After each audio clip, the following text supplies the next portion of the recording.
평소에 아무리 운동을 꾸준히 하면서 건강관리를 해왔던 분이라도 갑작스러운 상해로 부상을 입게 된다면 병원에서 치료를 받게 되는 것은 피하기 어려운 일입니다.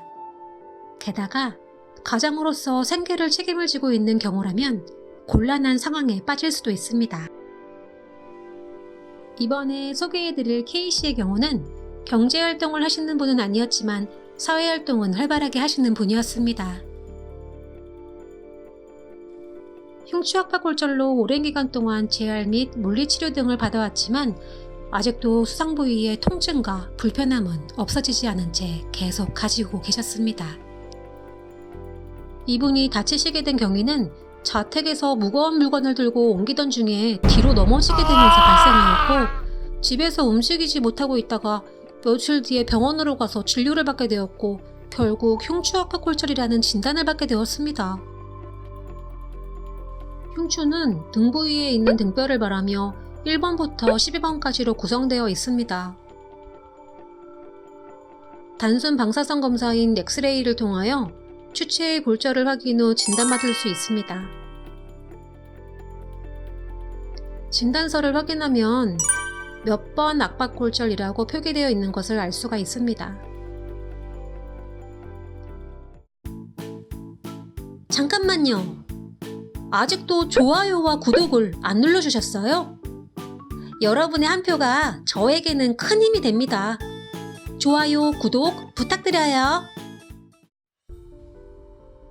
K씨에게 그나마 다행인 것은 찌그러진 골절이 심하지는 않았으며 평소에 상해보험을 가입해 두었기 때문에 흉추압박골절로 인한 진단비, 상해 입원 일당, 의료실비 등을 청구하여 받을 수가 있었습니다.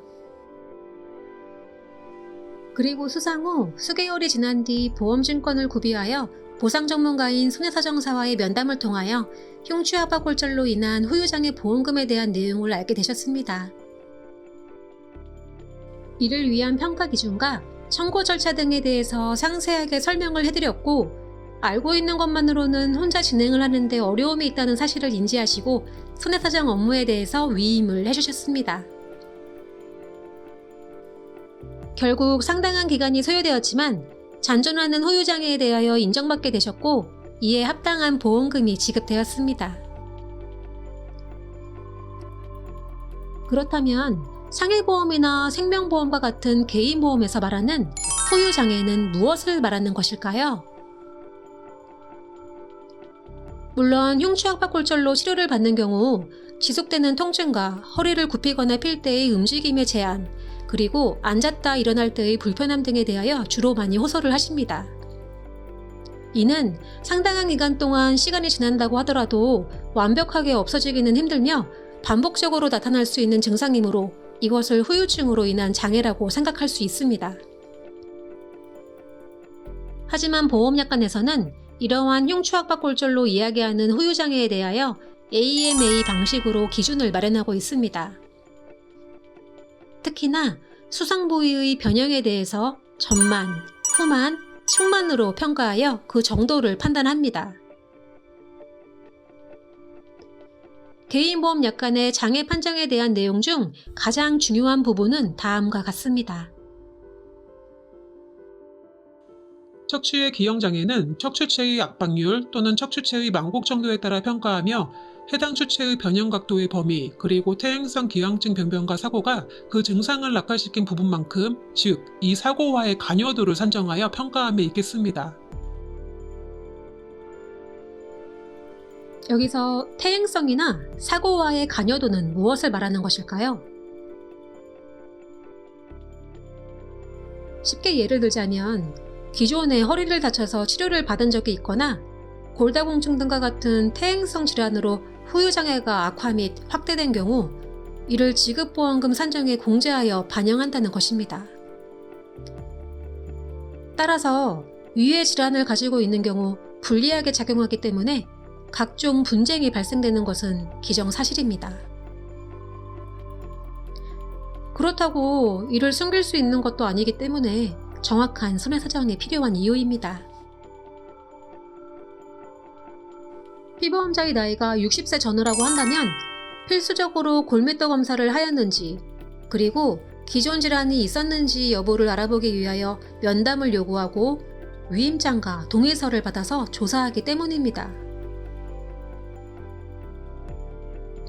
게다가 환자에게 발생한 사고와 관련하여 보험사에서는 별도로 의료심의, 장애평가 등을 위하여 의료기관의 전문의에게 의료자문을 의뢰하는 것에 대하여 동의서를 요구합니다. 이는 보험금 지급 여부와 지급액 결정에 영향을 미치며 당연히 분쟁이 됩니다. 그리고 결과에 대하여 이견이 있을 경우 제3의 병원을 정하여 동시감정을 시행할 수도 있음을 설명합니다. 정말 복잡할 뿐만 아니라 보험금을 청구하고 받는 것이 쉽지 않음을 알 수 있습니다. 그렇다면 흉추압박골절로 후유장애가 남아 보험금을 청구한다면 어떻게 해야 하는 것이 최선일까요? 반드시 이에 대한 보험금 지급 여부와 적정성 평가에 대하여 사고 발생부터 면밀한 조사가 시작되며 이후 보험사의 의료자문 등의 심사가 이루어질 것이고 이를 통하여 보험금 삭감이나 부지급이 결정되므로 반드시 보상 전문가의 조언을 구하시는 것이 올바른 선택임을 알려드립니다. 이번 시간에는 흉추압박골절 후유장애 시 퇴행성과 사고와의 관여도에 대해서 알아보았습니다. 평소 적정한 운동을 통하여 활력과 건강도 찾을 수 있다는 것 잊지 마시기 바랍니다. 감사합니다.